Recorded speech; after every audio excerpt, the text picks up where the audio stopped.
Right before the founding and establishment of NASA, there was a significant historical event that holds the key to understanding the reason behind their lies and the signing of the UN Treaty on Antarctica. But before looking at this event, it is necessary to examine the theory of the Big Bang, and any historical reference to such a phenomena before the theory was established in 1929 by Edwin Hubble, who was influenced by the work of Albert Einstein and Georges Lemay. When tracing the beliefs and theories on the origins of the world we inhabit through history, I discovered various creationist tales, primarily of similar nature to the Abrahamic view of creation.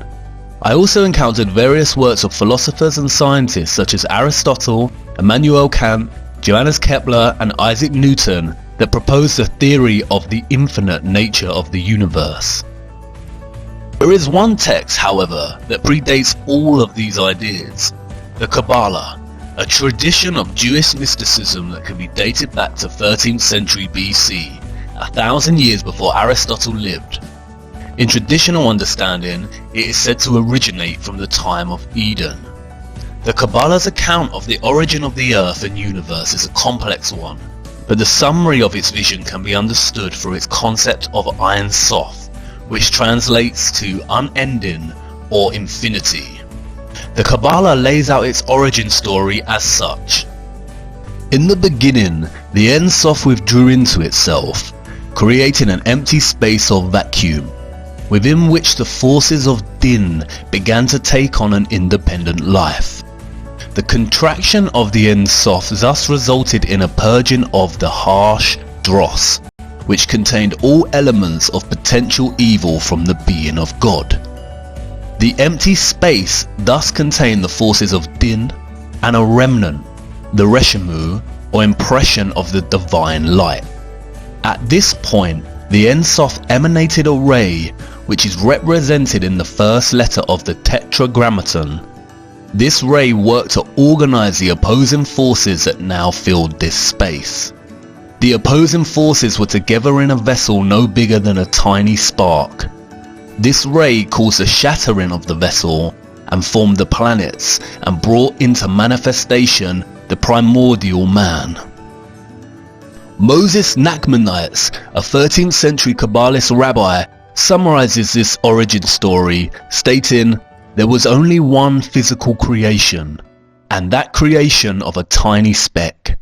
As this speck expanded out, this substance, so thin it has no essence, turned into matter as we know it." This is strikingly similar to what we have come to know as the Big Bang. Universe Today provides a succinct summary of the Big Bang. The Big Bang hypothesis states that all of the current and past matter in the universe came into existence at the same time, roughly 13.8 billion years ago. At this time, all matter was compacted into a very small ball with infinite density and intense heat called a singularity. Suddenly, the singularity began expanding and the universe as we know it began. This is the same story. Both present the idea that in the beginning there was a vacuum and then a small speck appeared, and from there began the expansion of matter, forming the planets and the world we know today.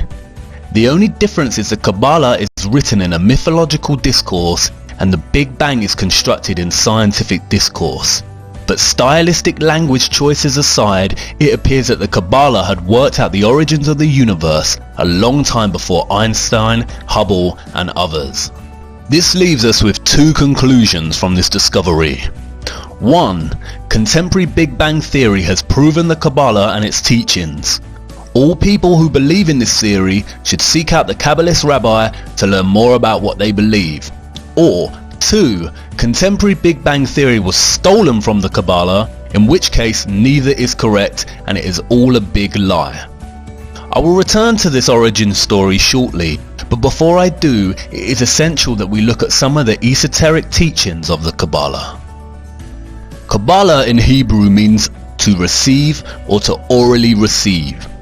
The secret, esoteric teachings of its mysticism were orally taught, written in codes, numerologies and symbols. Symbolism and numerology are especially important in Kabbalistic mysticism. Many books of the Kabbalah are extremely cryptic in nature, especially the Book of Zohar, which translates as splendor, and the Book of Bahir, which translates as illumination. Both texts have been deemed to be coded with gematria, which is a form of numerology where letters have corresponding numbers. A well-known example of Hebrew gematria is the word chai, which translates to alive, and is composed of 2 Hebrew letters that add up to the number 18. This has made the number 18 a lucky number for Jewish people, and gifts of money in multiples of 18 are very popular. Symbols are equally important in the Kabbalah and have been used as a method of conveying meaning and their secret teachings since its inception. Some of these symbols are widely recognized. For instance, the Kabbalah Tree of Life, or the Sephirot, the Hamza, and perhaps most famously, the 6-pointed star, the hexagram, or what is now referred to as the Star of David, and the symbol adorning Israel's flag. It is found in early texts of the Kabbalah, and its earliest Jewish association dates back to the Leningrad Codex of 1008.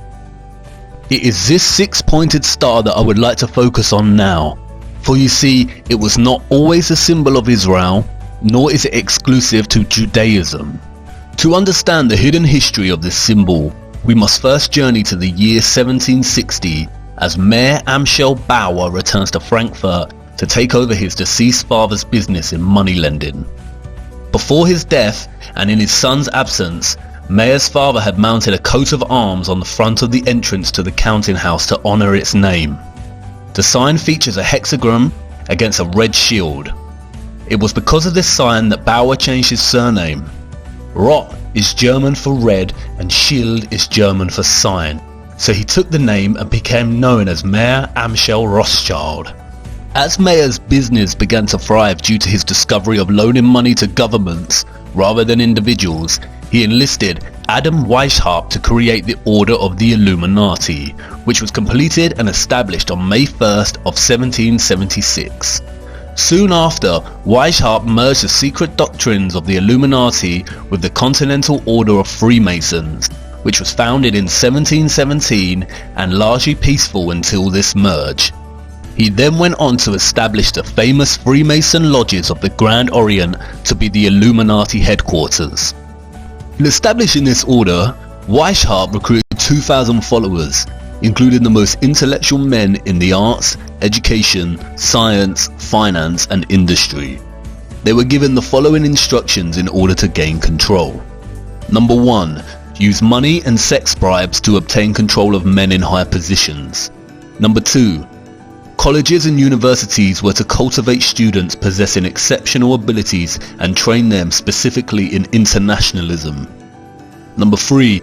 All influential people were to be used as agents and placed behind the scenes of all governments as experts and specialists.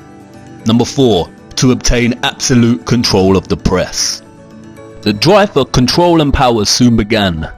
Sending literature to Paris to provoke the stirrings of the French Revolution, Adam Weishaupt's courier was struck by lightning, revealing the text contained inside which outlined plans to provoke such a revolution.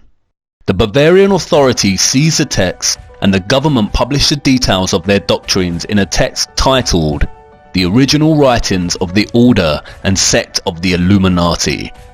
Unfortunately, Europe did not heed their warning and the French Revolution took place, which made the Rothschilds a lot of money due to the laws that limited Roman Church taxes.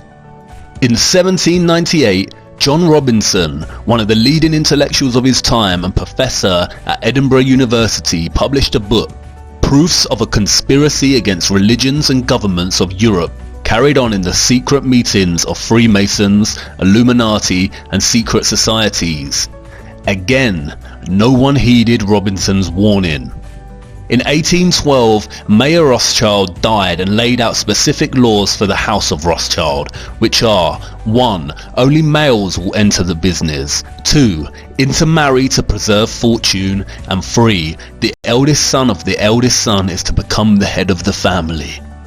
After his death, Mayer's children left Frankfurt and established banks in all major European cities. Nathan Rothschild moved to London at 21, where he established a banking house. During the Napoleonic Wars, the five Rothschild brothers worked to provide gold to both Wellington's army through Nathan in England and Napoleon's army through Jacob in France, thus establishing a formula they would retain until the present day. Exactly this: fund both sides of each war and become rich in the process and aftermath. The Napoleonic War forced Britain and many other countries in Europe to borrow vast sums from the Rothschild Bank, with interest rates they would never ever be able to pay back. Furthermore, they manipulated the stock market. During the war, speculators would watch the value of Nathan Rothschild's British war bonds in an attempt to guess who would win the war. Shortly after the battle ended, and long before anyone else knew who was the victor, Rothschild began selling bonds. Everyone assumed this meant that Napoleon had won and Europe had lost. Panic selling followed, and when prices crashed, Nathan bought the majority of these bonds. The ownership of such high value bonds meant that the Rothschilds literally owned the Bank of England. From that moment onwards, the interests of the British Crown and the Rothschilds became so entwined that the Rothschilds were given titles of nobility. Nathan famously said, "I cared not what puppet is placed upon the throne of England to rule the empire on which the sun never sets. The man who controls Britain's money supply controls the British Empire, and I control the British money supply." The Rothschilds used their control of the Bank of England to replace the method of shipping gold from country to country, and instead used their European banking network to establish a system of paper debits and credits, the same system we use today. At the end of this period, the Rothschild family controlled half the wealth of the entire world. During the 19th century, the Rothschilds took control over the financial operations of the Catholic Church worldwide and began setting up their banks in the United States. They also began to gain control in other areas of industry. In 1862, the Rothschilds used one of their own, John D. Rockefeller, to form an oil company called Standard Oil, which went on to dominate all competition and was funded to prominence by the Rothschilds. The Rockefellers would go on to lead oil, establish Big Pharma, and own all the major education systems, colleges in the United States. The Rothschilds' power and influence grew through the tentacles of each industry as planned with the establishment of the Illuminati. Towards the end of the 19th century, and before establishing their major dominant banking presence in the United States, the Rothschilds founded the Zionist Congress to promote Zionism, a political movement with the sole aim of moving all Jews into a singular Jewish nation state, and arranged its first meeting in Munich. The meeting was chaired by Theodor Herzl, who later stated in his diary, "It is essential that the sufferings of Jews become worse. This will assist in realization of our plans. I have an excellent idea. I shall induce anti-Semites to liquidate Jewish wealth. The anti-Semites will assist us thereby in that they will strengthen the persecution and oppression of Jews. The anti-Semites shall be our best friends." The youngest son of Jacob Rothschild also visited Palestine during this time and supplied funding to establish the first Jewish colonies there. The Rothschild plan to establish Israel and its own Rothschild-owned country was underway, but it would not be until many years later that that plan came to fruition. Notice the hexagram on the flags at the Zionist Congress. In 1910, plans were underway in the United States to set up the Rothschild centrally owned bank, the Federal Reserve. The plans for a United States central bank were met with strong opposition from some of the wealthiest figures of the time. The three most important and powerful opponents were Benjamin Guggenheim, Isidor Straus, the head of Macy's department stores, and John Jacob Astor, one of the wealthiest men in the world and good friend of genius inventor Nikola Tesla. Their total wealth at that time was $500 million. By today's standards, that would amount to nearly $11 billion. The opposition did not last long, however. Conveniently for the Rothschilds, all three powerful opponents died aboard the Titanic when it sunk in 1912. Coincidentally, it was the Illuminati puppet J.P. Morgan who funded and built the Titanic and who was also extremely keen to establish the Federal Reserve. He cancelled his ticket on the Titanic at the last minute. Congressman Charles Lindbergh said the following after the Federal Reserve Act was passed in 1913.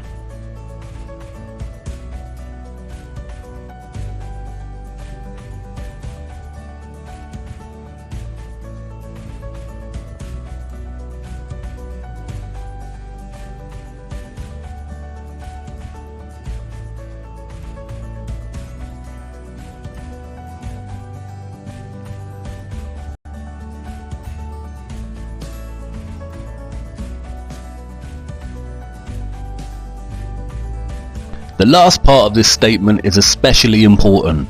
From now on, depressions will be scientifically created.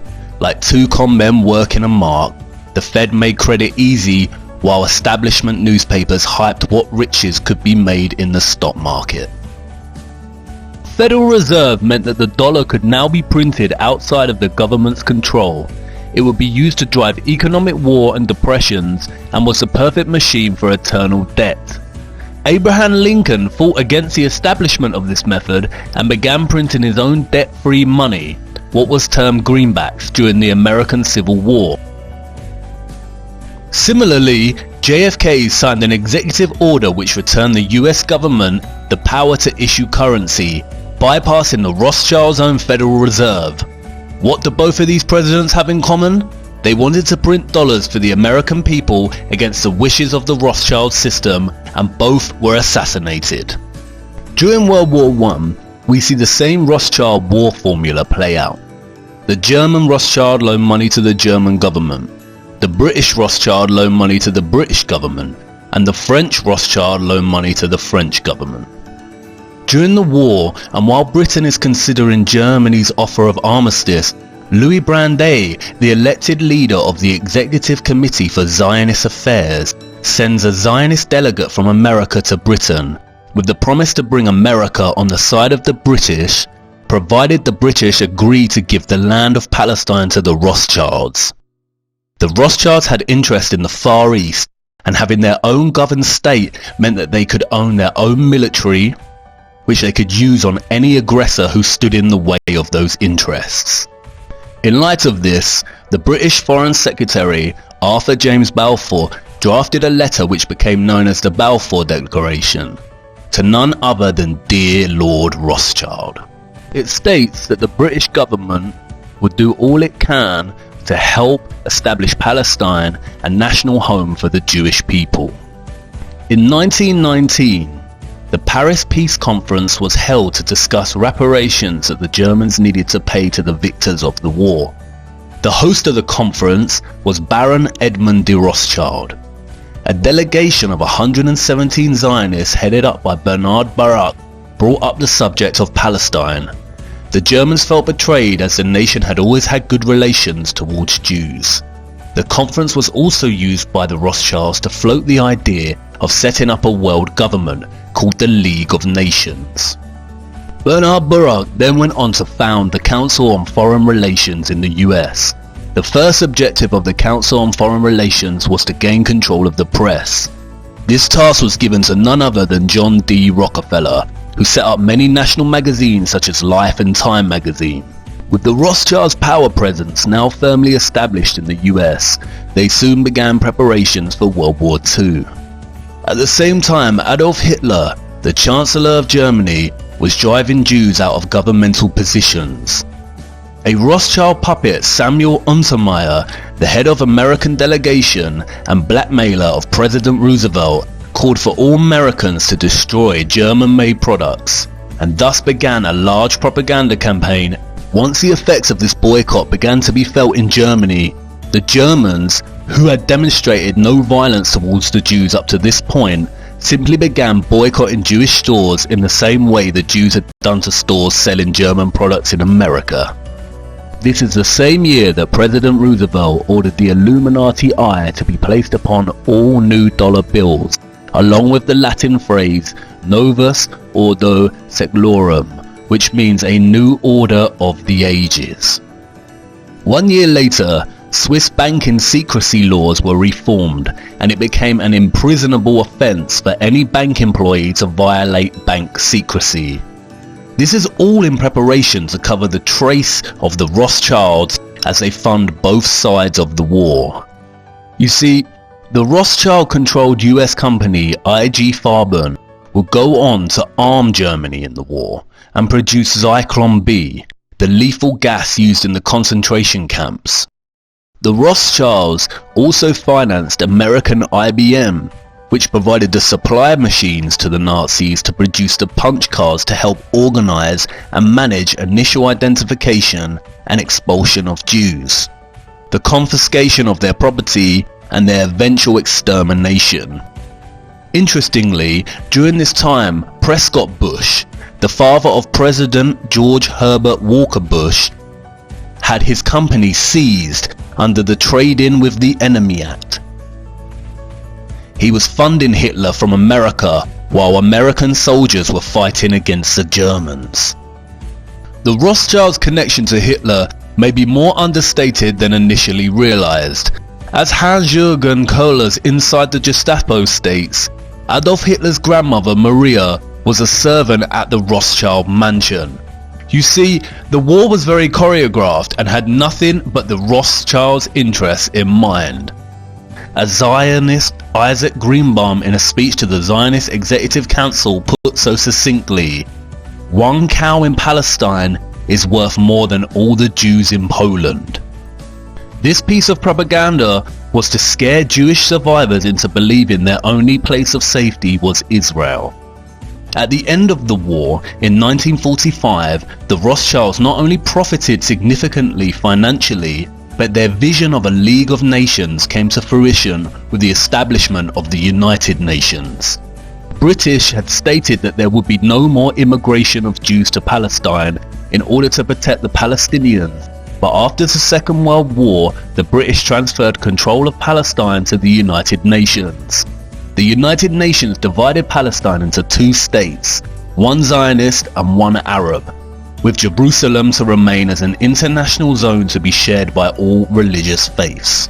In the years that followed, the Israelis launched a series of military assaults on the Arab Palestinians, causing a mass exodus. The Israeli secret intelligence agency, the Mossad, was formed.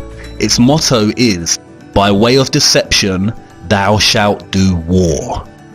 In 1948, the Rothschild bribed President Harry S. Truman with $2 million, which they gave him on his campaign trail, to recognize Israel as a sovereign state. The flag of Israel was soon revealed, which is none other than a blue version of the Rothschild red hexagram. And this is where the story just begins. Follow me to part 6 so we can take a look at the true meaning of this 6-sided star.